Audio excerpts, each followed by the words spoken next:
जय श्री भोलेनाथ, जय माता दी। स्वागत है आपका मेरे इस चैनल माँ प्रमाणिक कृपा @अनीता धार्मिक ज्ञान पर। आज मैं आपको सुनाऊंगी श्रावण मास में भोलेनाथ की कहानी क्या है और श्रावण मास में ही क्यों करें इसकी शुरुआत, इन सब की जानकारी दूंगी। आप ध्यानपूर्वक सुनिएगा। श्रावण मास भगवान शिव की उपासना के लिए सबसे पवित्र समय माना जाता है। ऐसी मान्यता है कि इस महीने में जो भी भक्त सच्चे मन से पूजा, व्रत, दान या ध्यान करता है उसे इसका कई गुना फल मिलता है। इसी श्रावण माह में यदि कोई व्यक्ति 16 सोमवार व्रत की शुरुआत करता है तो उसे न केवल सांसारिक सुख और समृद्धि की प्राप्ति होती है बल्कि आत्मिक शुद्धि और मन की शांति भी मिलती है। यह व्रत पुराने कर्मों के दोषों को भी शांत करता है। कहा जाता है कि जब यह उपवास पूरी श्रद्धा और सही विधि से किया जाता है तो भगवान शिव भक्त की हर सच्ची इच्छा जरूर पूरी करते हैं। अब मैं आपको बताती हूँ 16 सोमवार व्रत की खास बात क्या है और इसे सावन महीने में ही क्यों शुरू किया जाता है, क्योंकि यह महीना सबसे उत्तम माना जाता है। भोलेनाथ की आराधना के लिए विशेष होता है। इस व्रत में भक्त लगातार 16 सोमवार व्रत रखते हैं, भगवान शिव की पूजा करते हैं और व्रत कथा सुनते हैं।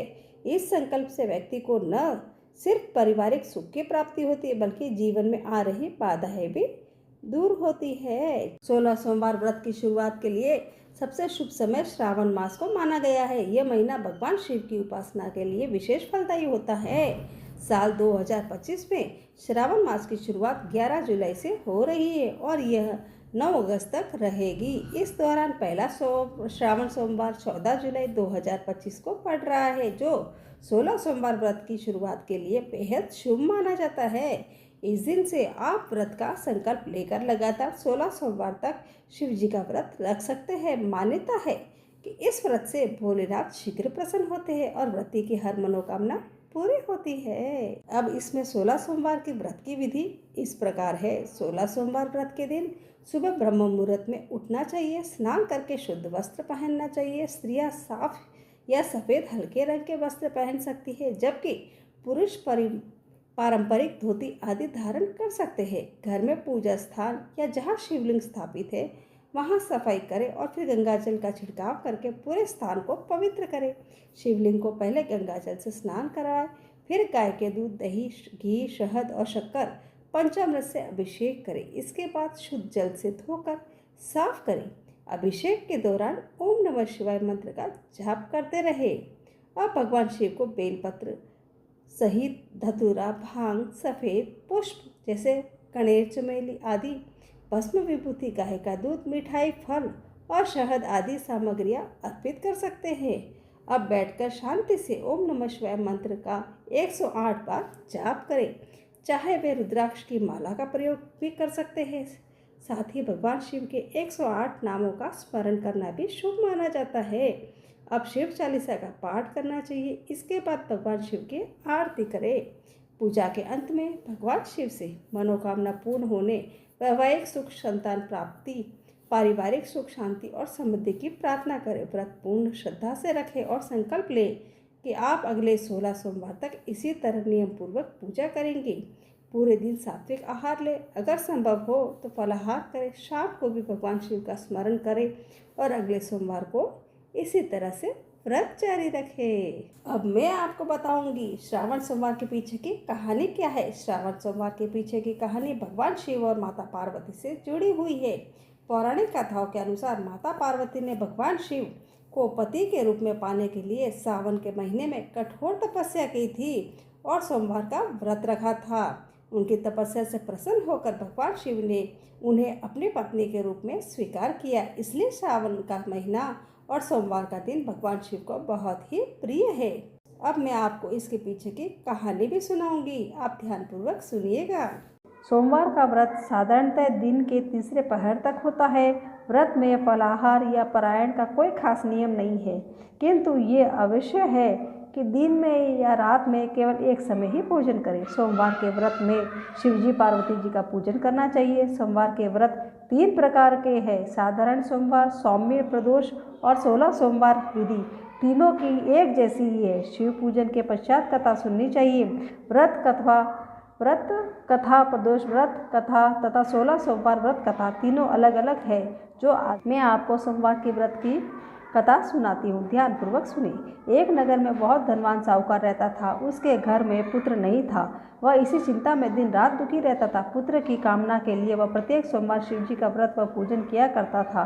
सायंकाल मंदिर जाकर शिवजी के सामने दीपक जलाया करता था।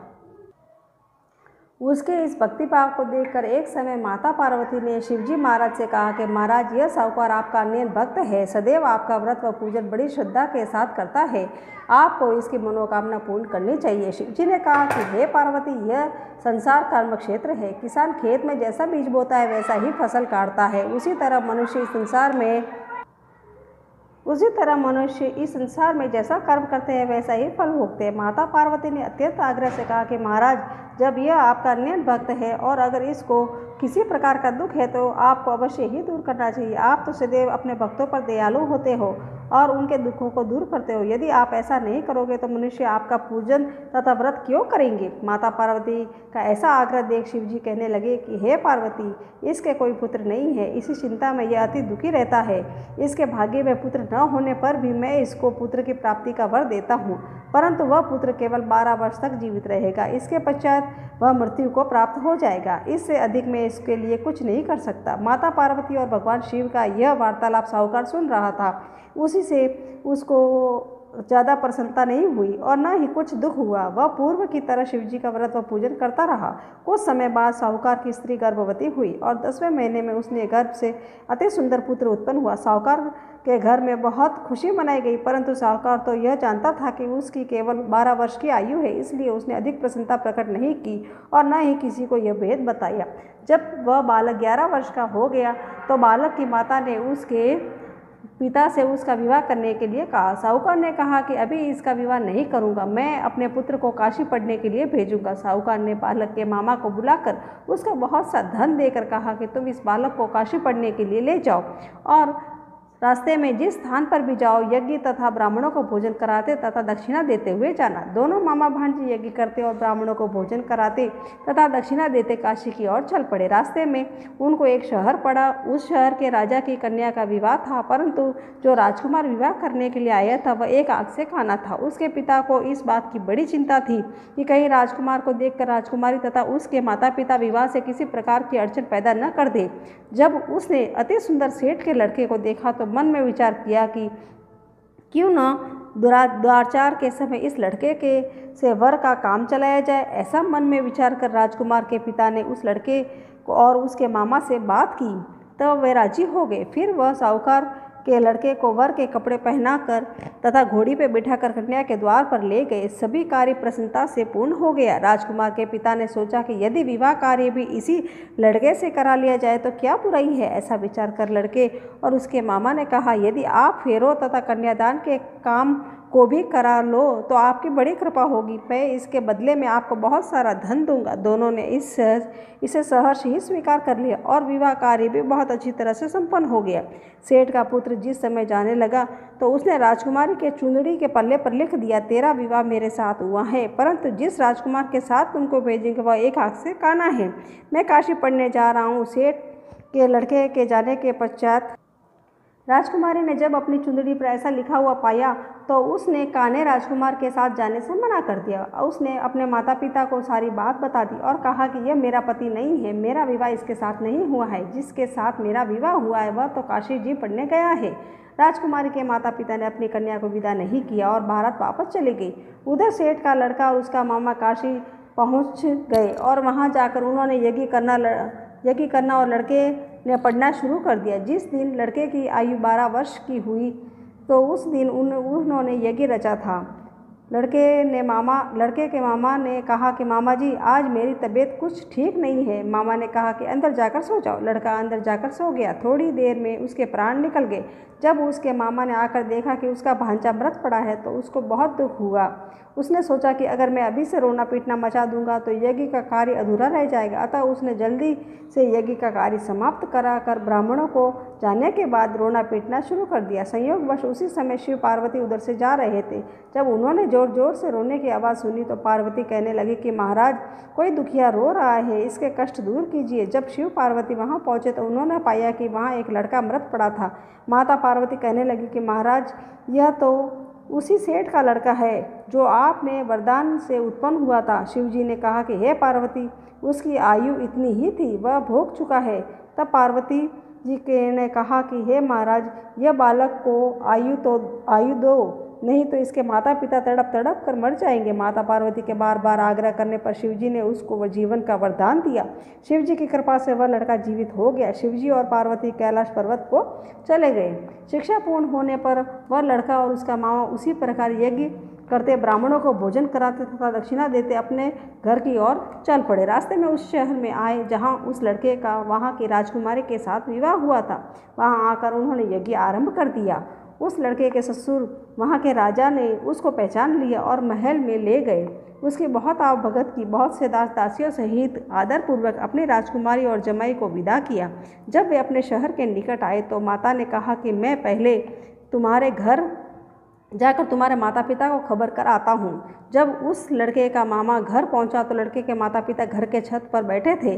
उन्होंने यह प्रण कर रखा था कि यदि मेरा पुत्र सकुशल लौट आया तो हम राजी खुशी नीचे आएंगे, वरना हम छत से गिरकर अपने प्राण दे देंगे। उस लड़के के मामा ने आकर जब यह समाचार दिया कि आपका पुत्र आ गया है, तब उनको विश्वास नहीं हुआ। तब उसके मामा ने शपथ पूर्वक कहा कि आपका पुत्र अपनी पत्नी तथा बहुत सारा धन के साथ आए हैं। तो सेठ प्रसन्न से भर उठा। सेठानी आनंद पूर्वक नीचे आए। बाहर आकर उन्होंने अपने पुत्र तथा उसकी पत्नी का भरपूर स्वागत किया। सभी बड़ी प्रसन्नता के साथ रहने लगे। जो कोई सोमवार के व्रत को धारण करता है अथवा इस कहानी को पढ़ता या सुनता है, उसके सब दुख दूर होकर उसकी समस्त मनोकामना पूर्ण होती है तथा इस लोक में नाना प्रकार के सुख भोग कर अंत में सदाशिव के लोक को प्राप्त होते हैं। कहानी कहने वाले को, सुनने वाले को, हुंकारा भरने वाले को, घटती हो तो पूरी हो, पूरी हो तो परवान चढ़े, भूले बिसरे तेरे नाम भंडार में भरे हैं। बोलो गौरी शिव शंकर भगवान की जय। इस प्रकार मेरी छोटी सी जानकारी और कथा समाप्त हुई। अगर आपको मेरा ये वीडियो पसंद आया है तो आप मेरे इस वीडियो को लाइक करें, शेयर करें और सब्सक्राइब करना मत भूलना। जय माता दी।